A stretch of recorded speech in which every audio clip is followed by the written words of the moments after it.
दोस्तों कहा गया कि अगर आप नर्क से भी गुजर रहे हैं, यानी कि आपकी स्थिति बहुत ही बदतर है, तब भी आपको अच्छे के लिए प्रयास करते रहना होगा।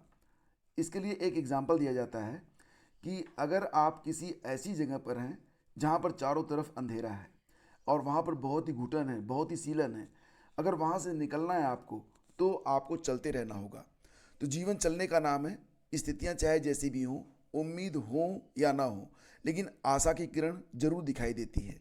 और दोस्तों इसी प्रकार से अगर देखेंगे तो बहुत सारे ऐसे स्टूडेंट हैं जो लोग लंबे समय से बीएड या फिर बीटीसी करने के बाद, सीटेट या फिर यूपीटीटी पास करने के बाद एक अदद शिक्षक भर्ती की उम्मीद रख रहे हैं और उम्मीद करते हैं कि बहुत जल्दी उनके लिए प्राइमरी में एक शिक्षक भर्ती आ जाए।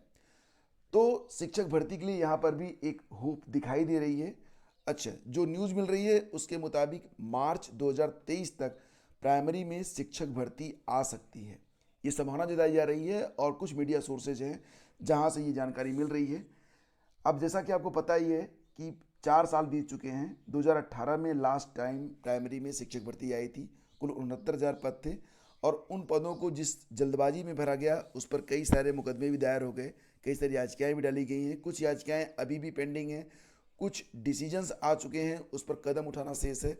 आपको पता ही होगा कि अभी लगभग अगर देखा जाए तो अभी जो 1,000 बच्चे ऐसे हैं जो कि एक नंबर से पास हुए हैं, उनको भी नियुक्ति देने का आदेश कोर्ट की तरफ से आया है। तो तमाम चीज़ें हैं। इसी बीच एक नई खबर ये भी आ रही है कि मार्च तक शिक्षक भर्ती का विज्ञापन जारी हो सकता है, इसलिए आप सभी लोग तैयारी करते रहें। और हाँ, इस बार भी सुपर टेट में कोई खास बदलाव नहीं रहेगा। पुरानी प्रक्रिया पर क्वेश्चन पेपर रहेगा, यानी कि पुराना जो क्वेश्चन पेपर है उसको आप लोग देख लीजिए और उसी के पैटर्न पर अपनी तैयारी को शुरू कर लीजिए। आपके पास 90 से 120 दिनों का समय है और ये परीक्षा देखो कब तक हो जाएगी, तो अप्रैल मई तक संभावना है कि प्राइमरी की जो सुपर टेट है वो अप्रैल या मई में करवाई जा सकती है, according to this news. I am not very sure, but आप लोगों को उम्मीद रखनी चाहिए।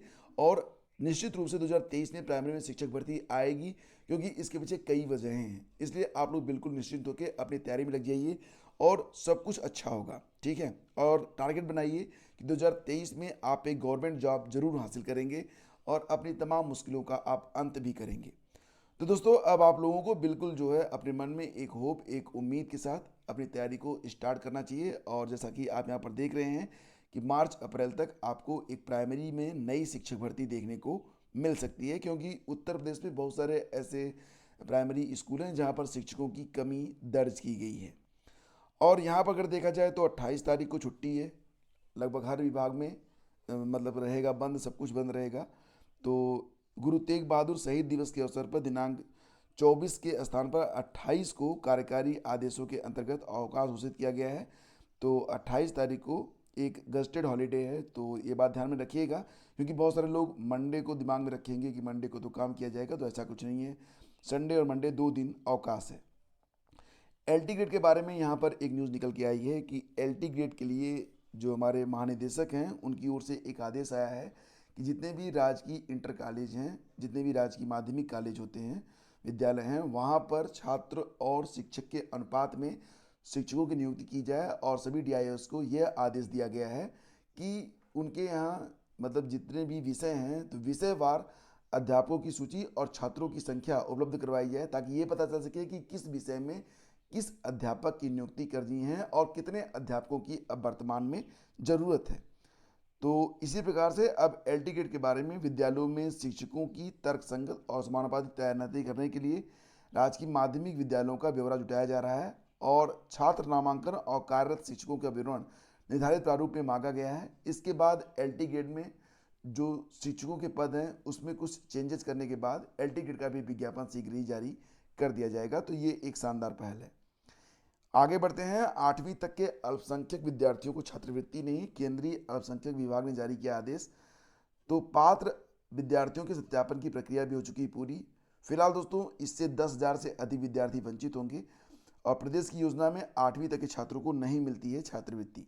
तो क्या मैटर है, देखो मैं आपको बताना चाहूँगा कि जो मदरसा होता है ना, मदरसे में जो बच्चे पढ़ते हैं उनको अभी कक्षा 8 तक, 1 से 5 तक के बच्चों को 1,000 रुपये और 6, 7, 8 के लिए अलग अलग होता है, उनको छात्रवृत्ति दी जाती है। 9वीं और 10वीं को भी स्कॉलरशिप मिलती है। लेकिन यहाँ पर यह कहा गया कि क्योंकि कक्षा 1 से 8 तक की पढ़ाई तो फ्री है, तो उनको स्कॉलरशिप देने की कोई ज़रूरत नहीं है।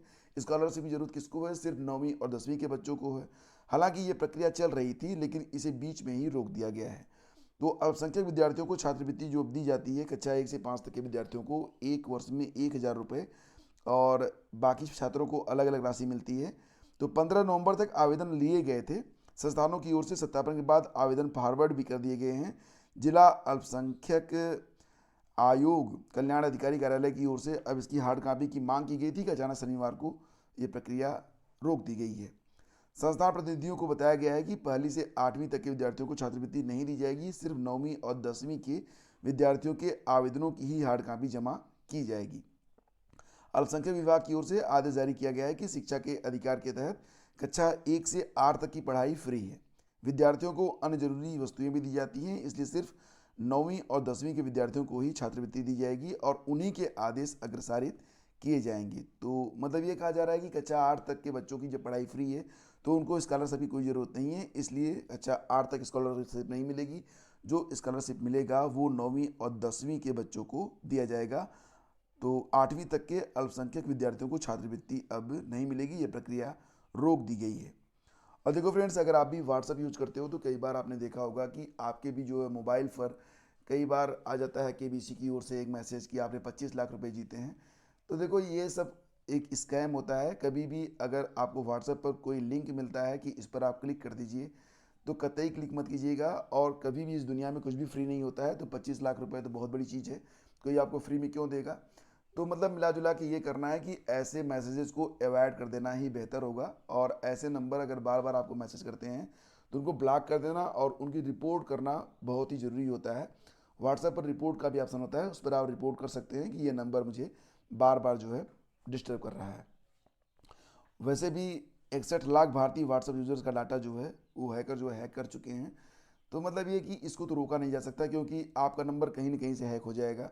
जैसे अगर आप नंबर कोई यूज करते हैं तो वो नंबर कहीं ना कोई तो अपने मोबाइल नंबर में सेव करेगा ही। और आजकल बहुत सारे लोग अपने मोबाइल फ़ोन में कॉल डिटेल्स जानने के लिए कई सारे app like as Truecallers की तरह बहुत सारे ऐप आप इस्तेमाल करते हैं। तो ट्रू कॉलर्स क्या करता है कि ये सारे जितने भी मोबाइल फ़ोन थे सारे डेटा को अपने पास कलेक्ट कर लेता है। यानी कि आपको पता हो ना हो, ट्रू कॉलर को पता होता है कि कौन सा नंबर किसके पास होता है। और इसी यही वजह होती है जब कोई कॉल करता है तो वो अपने डेटाबेस से उसका नाम आपको शो कर देता है। और इसीलिए बहुत सारे लोग ट्रू कॉलर का यूज भी करते हैं, क्योंकि उनको पता होता है कि अगर कोई अननोन नंबर से कॉल आएगी तो हम पता कर सकते हैं कि ये किसकी कॉल आ रही है। ठीक है, तो ये सारी चीज़ें होती हैं। फिलहाल इससे तो नहीं बच सकते आप। हाँ, कुछ सावधानियां जीवन में आपको जरूर अपनानी चाहिए। सबसे बड़ी बात यह कि कुछ भी दुनिया में फ्री नहीं है। अगर कोई आपको फ्री में कुछ दे रहा है तो उस पर ज़रा चौकन्ने हो जाइएगा।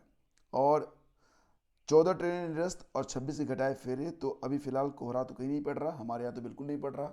आपके यहाँ पता नहीं क्या पोजीशन है, लेकिन इसके बावजूद भी लगभग 3 महीने तक के लिए बहुत सारी ट्रेनों को जो कि प्रयागराज से चलती हैं उनको निरस्त कर दिया गया है। और कुछ ट्रेनें अब यहाँ पर देखो, निरस्त ट्रेनों की पूरी लिस्ट है, ये आपको मिल जाएगी हमारे टेलीग्राम चैनल पर। तो ये ट्रेनें निरस्त हो गई हैं और 26 ट्रेनों के जो फेरे थे उसको भी घटा दिया गया है। और जानकारी यहाँ पर यह दी गई है कि कोहरे का भी नामो निशान नहीं। रेलवे ने अभी से ही अपनी तमाम महत्वपूर्ण ट्रेनों को निरस्त करने की सूची जो है वो जारी कर दी है। प्रयागराज, संगम, चंडीगढ़, ऊंचाहार समेत 18 ट्रेनें इस सूची में शामिल की गई हैं। खास बात यह है कि इन ट्रेनों का निरस्तीकरण 1-2 सप्ताह के लिए बल्कि 3 महीने के लिए किया गया है। ऐसे में जिन यात्रियों ने पूर्व में अपने टिकट संबंधित ट्रेनों में बुक कराए हैं उन्हें अब मजबूरी में अपने आरक्षित टिकट निरस्त करवाने पड़ेंगे। वैसे तो कुछ ट्रेनें निरस्त होती हैं तो फिर चलती भी नहीं हैं। मेरी भी जानकारी में 1-2 ट्रेनें हैं। एक वाराणसी से फैज़ाबाद के लिए पैसेंजर चलती थी, उसको निरस्त किया गया आज से 4 साल पहले। वो ट्रेन आज तक नहीं चल पाई। इसके अलावा कुछ और भी ट्रेनें हैं जो कि निरस्त की गई थी कुछ दिनों के लिए, लेकिन उनका संचालन आज तक नहीं किया गया।